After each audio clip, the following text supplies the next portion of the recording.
మీకు వార్తలు రాయడం, విశ్లేషణ చేయడం వచ్చా? అన్యాయాన్ని ప్రశ్నించడం తెలుసా? ఇంకెందుకు ఆలస్యం? క్యూ న్యూస్ మిమ్మల్ని ఆహ్వానిస్తుంది. క్యూ న్యూస్లో పనిచేయటకు అనుభవం గల కంటెంట్ రైటర్స్ కావాలను. సంప్రదించవలసిన నెంబర్లు 8688926084. జూన్ 25న రాజ్యాంగ హత్య దివాస్. ఎమర్జెన్సీకి వ్యతిరేకంగా కేంద్రం కీలక నిర్ణయం తీసుకుంది. ఎక్స్ వేదికగా హోంమంత్రి అమిత్ షా ప్రకటన, ప్రజాస్వామ్యం మీడియా గొంతును నొక్కేశారని చెప్పేసి ఆయన అన్నాడు. రైట్, ఇక్కడ జూన్ 25న రాజ్యాంగ హత్యా దివాస్ అని చెప్తాను. దానికి కారణం ఏంది? 1975 ఇందిరాగాంధీ ఎమర్జెన్సీ విధించింది అనేటువంటి మాట. నేను ఒక మాట చెప్తా దీని మీద. అసలు భారతీయ జనతా పార్టీకి అప్పుడు ఉన్నటువంటి జనతా పార్టీదే కదా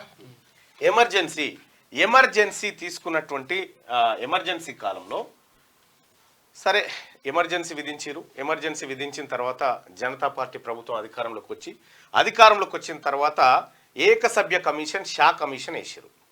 షా కమిషన్ వేసి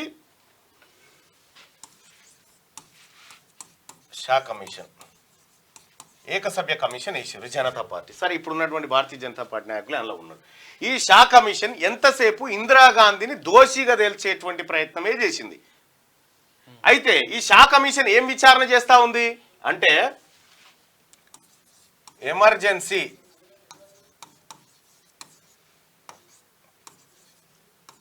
విధించడానికి కారణాలేంది, ఎందుకు చేశారు అనేది విచారించి ఇందిరాగాంధీని దోషిగా తేల్చి తద్వారా ఆమెకు శిక్ష పడేయాలి అనేది, ఆమె రాజకీయంగా భూస్థాపితం చేయాలనేటువంటి కథ.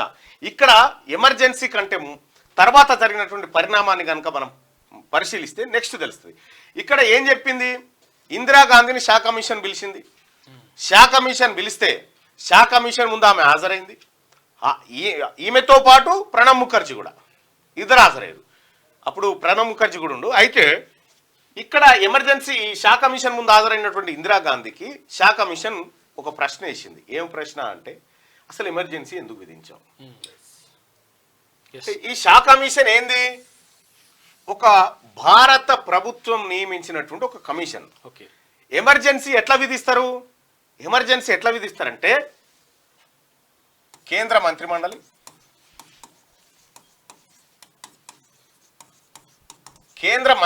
నిర్ణయం తీసుకొని పార్లమెంట్ ఉభయ సభలు అంటే రాజ్యసభ, లోక్సభ ఈ రెండు సభలలో ఆ నిర్ణయాన్ని ఆమోదింపజేసి తద్వారా రాష్ట్రపతికి పంపితే రాష్ట్రపతి అప్పుడు ఎమర్జెన్సీ విధిస్తాడు. రాష్ట్రపతి పాలన ఇందులో ఇది జరిగినటువంటి ప్రక్రియ. అంటే భారతదేశంలో అత్యున్నతమైనది, అసలు దాన్ని మించిన సూపర్ పవర్ లేదు. ఏది? పార్లమెంటు చేసినటువంటి చట్టం, పార్లమెంటు నిర్ణయం ఈ దేశంలో ఫైనల్ కదా. సో ఈ రకంగా ఎమర్జెన్సీ విధించడం జరిగిన తర్వాత ఇప్పుడు షా కమిషన్ ఏమంటది అంటే, ఎందుకు విధించినామంటే పార్లమెంటు చట్టాన్ని షా కమిషన్ వ్యతిరేకిస్తూ ఉంటుంది, రాష్ట్రపతి నిర్ణయాన్ని, భారత రాజ్యాంగాన్ని షా కమిషన్ వ్యతిరేకిస్తూ ఉంటుంది. అంటే కక్ష గట్టి ఇందిరాగాంధీని దోషిని చేయడం కోసం వీళ్ళు ఆడినటువంటి డ్రామా. సరే, ఇందిరాగాంధీ గారికి అప్పట్లో ఒక దుర్మార్గుడు ఇచ్చినటువంటి సలహాదారుడుగా ఉండి ఇచ్చినటువంటి సలహా. సో దానికి ఆమె కూడా చాలాసార్లు పశ్చాత్తాపడ్డది. అయితే జరిగినటువంటి వ్యవహారాన్ని మీకు వివరించే ప్రయత్నం చేస్తా. ఆ రోజు ఈ ఎమర్జెన్సీ విధించిన తర్వాత దేశవ్యాప్తంగా అల్లర్లు, అరెస్టులు, వ్యవహారం అంతా జరిగింది. ఎక్కడెక్కడి పార్టీలన్నీ ఒకటైపోయి జనతా పార్టీగా అవతరించినాయి. ఆ జనతా పార్టీలోంచే మళ్ళీ బీజేపీ పుట్టింది, అది వేరే కార్యక్రమం. కానీ ఇక్కడ ఈ పార్టీలన్నీ ఏకమైపోయి ఆ తర్వాత జనతా ప్రభుత్వం వచ్చి షా కమిషన్ వేస్తే అసలు ఈ వ్యవహారం నుంచి ఇందిరాగాంధీని దోషిగా నిలబెట్టాలని ప్రయత్నం చేస్తున్న సమయంలో ఇందిరాగాంధీ దగ్గర అత్యున్నతమైనటువంటి లాయర్లు, అత్యున్నతమైనటువంటి న్యాయ నిపుణులు, కోవిదులు అందరూ ఉండే. ఆమె పవర్ పోయిన తర్వాత ఈ న్యాయ నిపుణులు, కోవిదులు అంతా పోయి జనతా పార్టీలో చేరారు.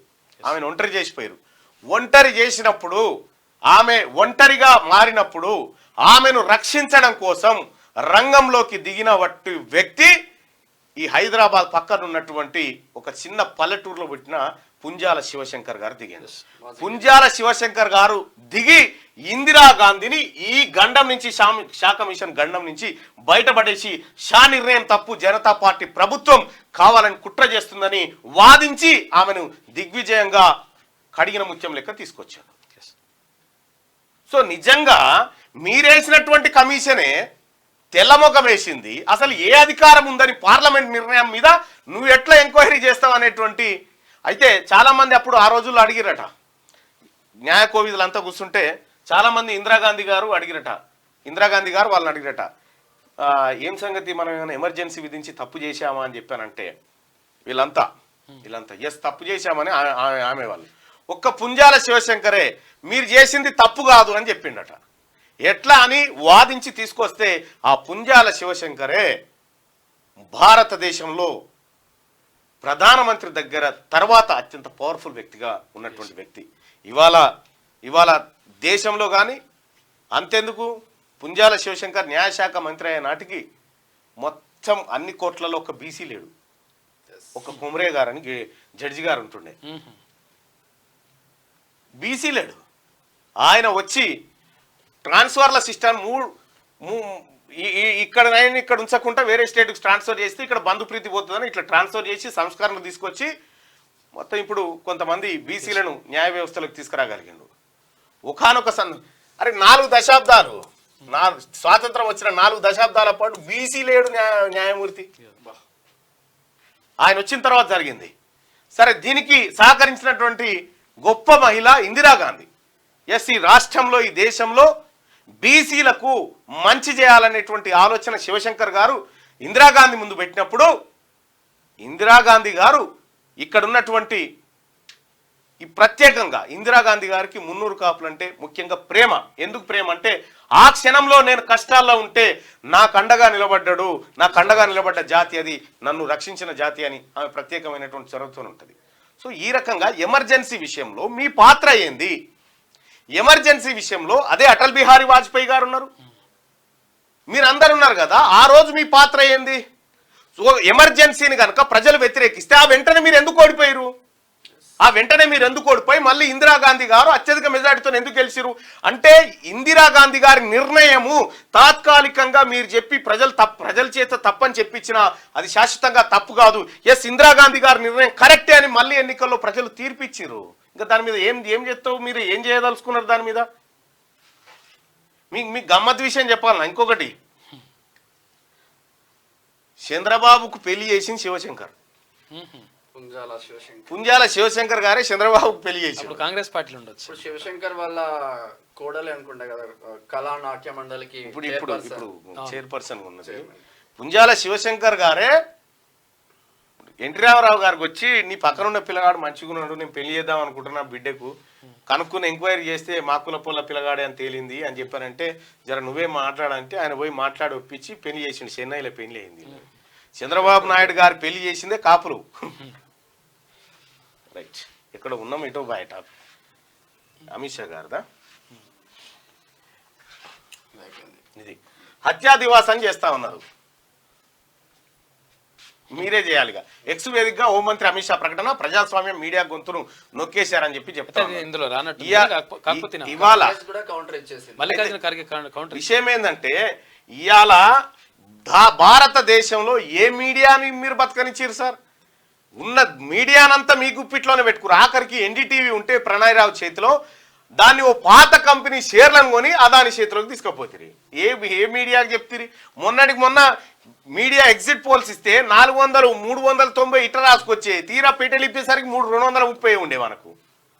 క్యూ న్యూస్లో పనిచేయటకు సీనియర్ వీడియో ఎడిటర్స్ కావాలను సంప్రదించవలసిన నెంబర్లు 8688926084.